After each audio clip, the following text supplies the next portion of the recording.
যে যার সাথে রিলেশনে থাকুক, অ্যাকচুয়ালি এটা তো চামড়ার সম্পর্ক তো না। 35 বছর 40 বছর পরে গিয়ে চামড়াটা শুকিয়ে যাবে, কিন্তু মনের সম্পর্ক সারা জীবন থাকবে। তো সবাইকে বলবো, যতই প্রবলেম হোক একটু নিজেকে ছোট করে হলেও একটা সম্পর্ক টিকিয়ে রাখাটা বড় গুরুত্বপূর্ণ বিষয়। এটাই দরকার, আর কিছু চাওয়া পাওয়ার নেই। বন্ধুরা কেমন আছো তোমরা? সবাই নিশ্চয়ই ভালো আছো, আমিও ভালো আছি। আর আজকে বিষয়টা কিন্তু অন্যরকম। সত্যি, কেন দিশানির জন্মদিনে কেন সৌরভ আসবে না? সবার কিন্তু প্রশ্ন এটাই, কেন আসবে না? এত ভালো একটা দিনের কেন সৌরভ আসবে না? এটা কিন্তু ভাববার বিষয়। কিছু কি হয়েছে তাদের মধ্যে? তার মানে সেদিনকে দিশানি যে ভিডিওটা করেছিল সেই ভিডিওটা কি কোনো অথেব রেখে গেছে? আজকে সব রাজ খুলবো, আজকে সব রাজ খুলবো। তো ভিডিওটা দেখতে থাকো, অনেক কিছু। এতক্ষণে 22। তো যাই হোক, আর যাই করো, প্রেম কখনো করবে না। প্রেম প্রেম এমনই জিনিস যে মানে কাঁঠালের আটার মতো, লাগলে পরে ছাড়ে না। তো যাই হোক, আমরা দেখেছি যে এই প্রেম ভালোবাসা নিয়ে অনেক কিছুই হয়েছে।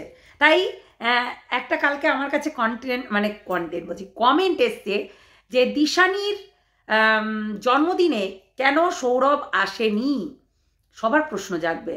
যেমন এই পাঁঠা কিন্তু দিশানির জন্মদিনে লুকিয়ে লুকিয়ে লুকিয়ে লুকিয়ে আমরা দেখেছি গিফট দিয়ে নেওয়া করেছে এবং অনেক কিছু, তাই না? এবং ওই যে গিফট বক্স, হ্যাঁ বক্স আর বক্স, ঐতিহাসিক বক্স, হ্যাঁ প্রত্যেকবারই আসে। এইবার না হয় একটু দেখিয়ে দিয়েছে মানুষকে, কিন্তু প্রতিবারই আসে।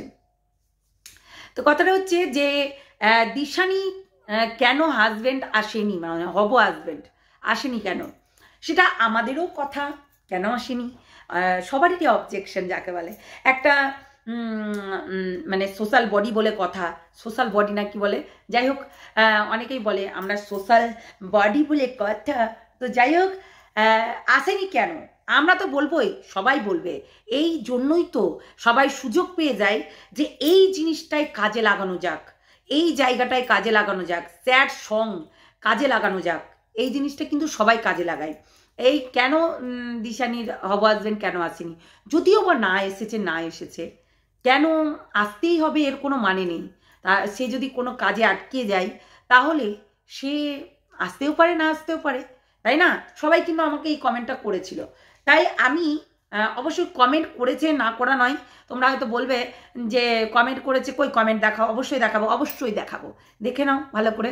তো এইটাই আর কি, কমেন্ট তো করবেই, ভিউয়ার্সরা কমেন্ট করবে না। এবং সবাই চায় যে জড়ি যেন এক থাকে, মানে জড়িটা কখনো ভেঙে না যায়, জড়িটা যেন মানে সুস্থ সবল থাকে।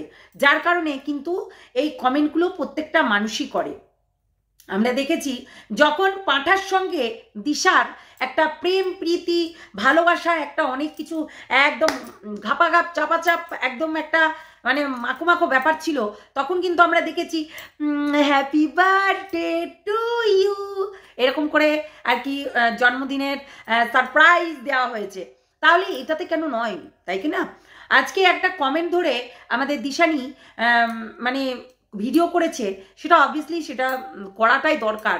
কেননা দিনের পর দিন যখন এই কমেন্টগুলো করতে থাকবে, না হলে এই জব্দ হবে না এইগুলো, মানে যারা এরকম ধরনের কমেন্টগুলো করে আসে। মানে এরা কি বলতো, মানে সবসময় চাই যে পাঠা আর হচ্ছে দিশানি এক হয়ে যাক, কিন্তু ওরা এটা জানে না যে সুখ কোথায় আছে, সুখী কোথায় হবে এটা কিন্তু জানে না। তোমরা দেখেছো যে রিমিকে কিভাবে অত্যাচার করা হয়েছে অন লাইভে, দুনিয়া শেষ, আজকে আমার দুনিয়া শেষ, আজকে আমার মানে এই শেষ, এরকম করে কিন্তু অন লাইভে এই জিনিসগুলো ঘটেছে, দেখেছো তোমরা? তাহলে সেই জিনিসগুলো যাতে দুবারা না ঘটে সেই কাজটা কিন্তু সবাই করবে। হ্যাঁ, এই যে এর থেকে মানে এই পাঠার থেকে সঙ্গ ছাড়তে কিন্তু অনেক টাইম লেগেছে এদেরকে, আস্তে আস্তে ধীরে ধীরে এরা কিন্তু সেই সঙ্গটা ছেড়েছে এবং তাদের এখন জায়গা মানে গঠন করে নিয়েছে। যেহেতু এদেরকে বারবার ইনভলভ করার কোনো দরকার নেই, আর এইরকম নেগেটিভ কমেন্ট করারও কোনো দরকার নেই, আমি এটাই বলবো। হ্যাঁ, দিশা আসেনি, দিশানির জন্মদিনে সৌরভ আসেনি, এটা কিন্তু খুব খারাপ ব্যাপার। আমি বলবো সৌরভকে কেন আসনি, কেন তুমি আসোনি? জন্মদিনে আসার কথা, এটা কিন্তু আমাকে অনেক দিন আগেই ভিডিওতে বলেছিল। তোমরা গিফট করছো, অথচ সৌরভ যে দিশানির জন্মদিনে আসেনি সেটা তো দেখছো না। অবভিয়াসলি সবারই এটা বক্তব্য, সবারই এটা জানার কৌতূহল আছে যে কেন আসলো না। এত পুজো পার্বণে সব জায়গায় যখন তাকে ঘুরতে নিয়ে যায়, তাহলে এখন কেন আসবে না? একটা সুন্দর মুহূর্ত, একটা খুব ভালো দিন, তার জন্মদিন। সবাই সবাই সে ছোট বড় সবাই কিন্তু উইশ করে, শত্রু মিত্র সবাই করে কিন্তু। তাহলে ভাবো, না হলে গিফটটা কি করে দিল, তাই না? তো সেটাই হচ্ছে কথা, গিফটটা কেমন করে দিল যদি ভালোই না বাসবে? তো সেটাই হচ্ছে কথা, শত্রু মিত্র, হাজবেন্ড, হব হাজবেন্ড, প্রাপ্ত হাজবেন্ড, না কি বলে, এক্স হাজবেন্ড, এক্স হাজবেন্ড, সবাই কিন্তু উইশ করতে ছাড়েনি, ঠিক আছে? তাহলে এ কেন আসেনি? এটা কিন্তু সবার একটা কৌতূহল যে এ কেন আসেনি, ভেতরে প্রশ্ন জাগছে। অবশ্যই তার হয়তো কোনো কাজ পড়ে গেছিল যার কারণে আসেনি, কিন্তু আমি বলবো খুব খারাপ করেছো সৌরভ। তুমি খুব খারাপ করেছো দিশানির জন্মদিনে না এসে, সত্যি খুব খারাপ করেছো। কেন আসোনি?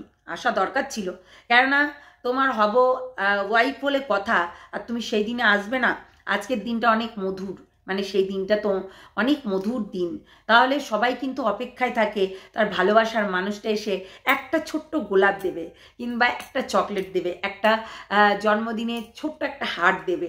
এটা কিন্তু বিশেষ করে দিশানি কিন্তু খুব আশা করে থাকে তার ভালোবাসার মানুষ তাকে এই জিনিসগুলো দেবে, তাহলেই হবে।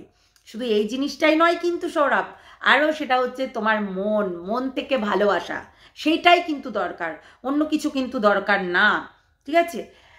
ভালোবাসাটা যেন এইরকম থাকে যে কেউ যা তা বলুক কিন্তু বিশ্বাসটা অটুট রাখবে, নিজেদের মধ্যে বিশ্বাসটা অটুট রেখে দেবে। কারণ এখানে অনেকেই আছে ফাঁস করে ছোবল মেরে বিচ্ছেদ করে দেওয়ার প্রবণতা এর আগেও হয়েছে, এখনও হবে, চলবে এটা। এটা তোমরা যেহেতু এখানে যেহেতু দিশানি ভিডিও করে, সেখানে অনেকেই এসে টোকা মারবেই, কেননা দিশানি নিজেই বলে দেয় যে এর সঙ্গে আমার এই হয়েছে, ওর সঙ্গে আমার ওই হয়েছে। ভেতরকার কথা কোনো দিনও বাইরের কোনো মানুষ যদি জানে তাহলে সেটা কিন্তু কন্টেন্ট সবার হয়ে যায়, এবং ভিউয়ার্সরা যখন জেনে যায় তখন প্রত্যেকজনার কমেন্ট বক্সে গিয়ে সেইগুলো বলে আসে। এইটাই হচ্ছে সবথেকে মারাত্মক বিষয়, বুঝলে? তো যাই হোক সৌরভ, তুমি খুব ভুল করেছো। তুমি আসোনি কেন? আমরাও সেটা জানতে চাই, কেন আসুনি? দিশানির জন্মদিনে তোমাকে কেন আমরা দেখতে পেলাম না? ঠিক সেম ডেসে তোমাকেও আমরা দেখতে চাইছিলাম, যে সাদা পরীর মতো, যে দিশানিকে সেই সাদা ড্রেস পরে পরীর মতো লাগছিল, তাহলে তুমিও তো সেই পরীর মতোই থাকবে, তাই না? পরীর সঙ্গ দেবে, তো কেন দাওনি? এটা কিন্তু আমাদেরও অবজেকশন, কেন আসনি? বুঝতে পারলে সৌরভ? তোমার নাম নিই না, তবু আজকে নাম ধরেই বললাম, আসতে পারতে। এই একটা মুহূর্তের দিনে, খুব সুন্দর দিনে তুমি আসতে পারতে, তোমার হব বইয়ের সামনে এসে প্রেজেন্ট হতে পারতে এবং সেই হাতটা ধরতে পারতে। হ্যাঁ, সেটা করলে হয়তো দিশানি দ্বিগুণ খুশি হতো। সেটাই হচ্ছে কথা। তো চলো বন্ধুরা, সবাই ভালো থেকো, সুস্থ থেকো, সাবধানে থেকো। অবশ্যই শ্যামাকে নিয়ে আসছি, অনেক কিছুই বলবো। শ্যামা নাকি অনেক কিছু বলছে, আচ্ছা অনেক কিছু অনেক দিকে ঘটছে, সেগুলো নিয়ে আনবো অবশ্যই। সন্দীপকে নিয়ে আসবো এবার, মানে এত কাজে ব্যস্ত, এত ব্যস্ত, তাই এই যাই হোক, চলো টাটা, বাই বাই, সবাই ভালো থেকো, সুস্থ থেকো, সাবধানে থেকো, টাটা।